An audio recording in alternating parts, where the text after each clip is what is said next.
The muscle of kick-assery is just like any other muscle. You either use it or lose it. And nobody likes somebody who's all talk. So here's how to do instead of just spew. Hi there everyone, and welcome to another episode of Miss Chrissy Chronicles, where you learn to love you. And this is the series finale of our first book breakdown, You Are a Badass, How to Stop Doubting Your Greatness and Start Living an Awesome Life by Jen Sincero, where we'll be taking everything we've learned throughout this series and seal the deal of badassery. It's been so amazing. We've learned and grown so much together in such a short space of time. And you are simply amazing. Thank you. I'm so glad you're here.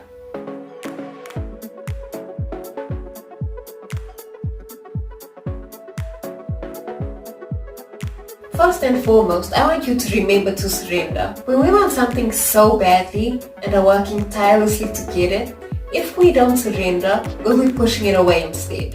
So you need to let go energetically. And your faith in the source needs to be stronger than your fear of not getting what you want. Surrendering is the part where you hand the job over to the source, because you know that taking charge of the situation is essentially fear-based thinking, while faith put together with gratitude and trusting the source to deliver is love-based thinking. See, your life is a party, and you get to choose how you invite people and experiences into it.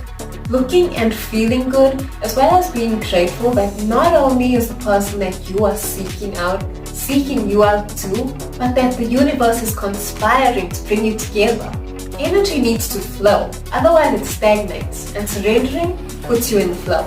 So watch out for doubt, worry, control, and ridicule, because these all create resistance. Whereas faith, joy, allowing, and believing are all acts of surrendering to the path of least resistance. Not only does surrendering create the space for you to manifest your desires, but it opens you up to manifesting good feeling experiences and things that are presently outside of your realm of awareness, aka miracles. Remember that you're only able to envision that which is already known to you. So that mind-blowing, awesome new life might just be outside your scope of imagination. And by stubbornly holding on to that exact version of what you want instead of surrendering, you set yourself up to miss out entirely on the very thing you're looking for. So here's the basic breakdown on how to surrender. First, get crystal clear on what you desire to manifest. See it, feel it, taste it, fall in love with it, and believe that it is already there. Inform the universe of your intentions by thinking and behaving as if you already have it. Meditate and connect with infinite possibility, your intuition, and the source energy. Then, take hell-bent, passion-fueled action. And finally, be grateful that it is already yours and that it is already here. Breathe and let it go so that you can let it in. When you believe that everything you desire already exists, you are in a natural state of surrender. Never forget that surrendering is essentially free-falling backwards into the unknown and trusting the universe to catch you. Now onto the doing part. It may sound contradictory to surrendering, but everything has its balance. In other words, you need to row the boat and trust the universe to steer.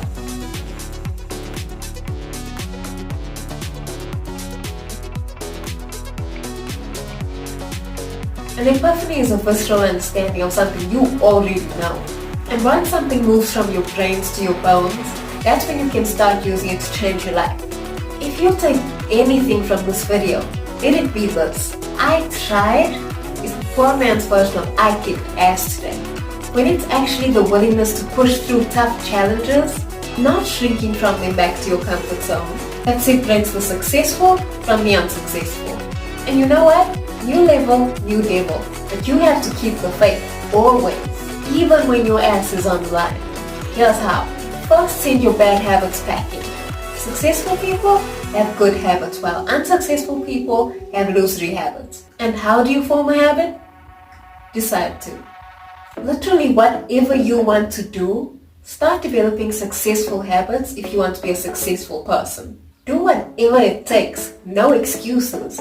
Get help if you need to, but do not stop. Second is to breathe amongst the people. Once you get your brain used to shutting up and turning to the source energy, you can start doing that throughout the day. The whole point of everything you've learned throughout this book breakdown is to use it to improve your life, not just take a break to watch some self-development videos and then head back to your life, leaving everything you've learned on the couch where you watch them. Whatever you're doing at any point during your day, take a moment to breathe deeply. Clear your mind, check in with your body, become present in the moment and connect with the source energy. The more of a habit you make this throughout your day, the more you will see profound positive changes in your life, both emotionally and physically. And the more gracefully you'll be able to deal with the next inconsiderate idiot who decides to cut you off in traffic. The third way is to hang high. Hang out with people who are kicking ass and who will make you feel some type of way if you are not kicking ass. The people you surround yourself with greatly affects the way you see the world and how high or low you set the bar for yourself. Prioritize hanging out with people who are loving on purpose and who face their challenges with a step aside suckers kind of attitude, who are dating awesome people and are making the kind of money they want to be making, or at least working towards it, and who are traveling, taking the kind of trips that they and you want to be taking. And not only will you see what's possible for you, but you'll feel more inclined in having incentive to follow suit. Fourth is to set honest goals. Discipline is a muscle and you need to build it at your own pace. If you bite off more than you can chew at the start, chances are excellent that you'll be discouraged and give up entirely. So set goals that are just outside your comfort zone and build consistently from there. Next, read your manifesto. Write down your goals and vision for your ideal life in the present tense and be as specific as humanly possible. Where do you live? Who do you live with? What do you do for fun? Who are you surrounded by? How much money do you make and how do you make it? How do you give back to the world? What are you wearing, etc.? Make it so awesome that you can't read it without weeping and wailing and putting it down to compose yourself every few sentences. And it is crucial that you read it to yourself every night before you go to bed and every morning when you wake up. Every single day. Become obsessed with it. Think about how you're changing your life and the person you're becoming. And be in a state of giddy expectation about it as often as possible. The more you focus on who you're becoming and the more emotional you can get when you think about it, the faster you will become it. Number 6, get your body into it. Because your mind will follow where your body leads. If you're in a bad mood, but remember to stand up nice and tall and straight, your mood will automatically lift. In the same way, when you're in shape and have lots of energy, you feel like you can take on the world. If you're serious about getting your act together, stop being lazy. So get your blood flowing, eat the food that excites and nourishes you, and get your breathing deeper. Use your mind, body and soul together to make this thing happen for yourself. As an advanced body option, if you want to get yourself rock solid, determined and pumped up, pound your chest like that guy in Wolf of Wall Street. And punch your fist in the air while you repeat your affirmations. Get your body engaged and anchor in the words physically, and your affirmations will have far greater power. After all, the mind and body are way more powerful together than either of them on their own. Next is to use your secret weapons. Make a playlist of songs that get you pumped up. Listen to motivational podcasts. Surround yourself with pictures of people who think you're awesome too. Wear clothes that make you feel confident and smart. Dance, scream, pound your chest. Go for a run while listening to the theme song of Rocky. Figure out what makes you feel like you can raise a horse above your head and do it as often as possible. You're going for gold here, so you have to stay in the zone.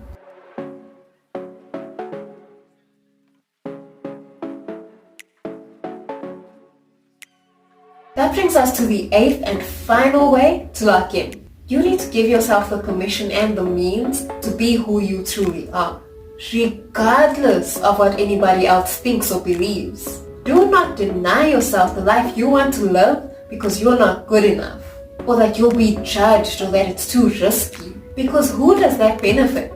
No one. That's who. See, when you live your life doing the things that turn you on, that you're good at, that bring you joy, that make you shove things in people's faces screaming, check this out. You walk around so lit up that you shoot sunbeams from your eyeballs, which automatically lights up the world around you, which is precisely why you're here. Shine your big ass ball of fire into this world. A world that literally depends on light to survive. Remember that you are powerful, you are loved, and you are surrounded by miracles. So you need to believe, really believe that what you desire is already here and available to you. And you can have it all. So I present to you the final tip of this episode, book and series.